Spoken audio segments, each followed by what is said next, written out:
অভিনয় ছেড়ে সন্ন্যাসিনী।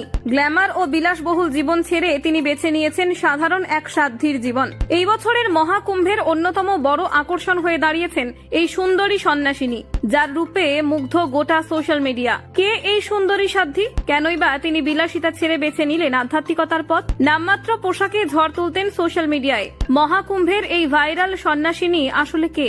গত 13ই জানুয়ারি থেকে শুরু হয়েছে ভারতবর্ষের অন্যতম বড় উৎসব মহাকুম্ভ স্নান। দেশ বিদেশের বিভিন্ন জায়গা থেকে বহু মানুষের আগমন ঘটছে গঙ্গা, যমুনা ও সরস্বতীর ত্রিবেণী সঙ্গমে। রয়েছেন বেশ কিছু সেলিব্রিটিও। তাদের মধ্যে একজন হলেন সাধ্বী হর্ষা রিচারিয়া। তাকে দেখে একজন ইউটিউবার প্রশ্ন করেছিলেন, তিনি এত সুন্দরী হয়েও কেন সাধ্বী হলেন? এর যে উত্তর হর্ষা দিয়েছেন সেটা রীতিমতো ভাইরাল সোশ্যাল মিডিয়ায়। হর্ষা বলেন, আমি এসেছি উত্তরাখণ্ড থেকে।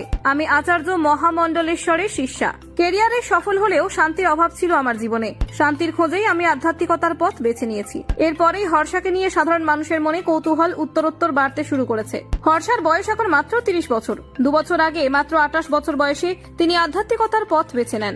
জানলে অবাক হবেন, হর্ষা আগে অভিনেত্রী ছিলেন, অ্যাঙ্কারিংও করতেন। তখন তার পরিচয় ছিল অ্যাঙ্কার হর্ষা।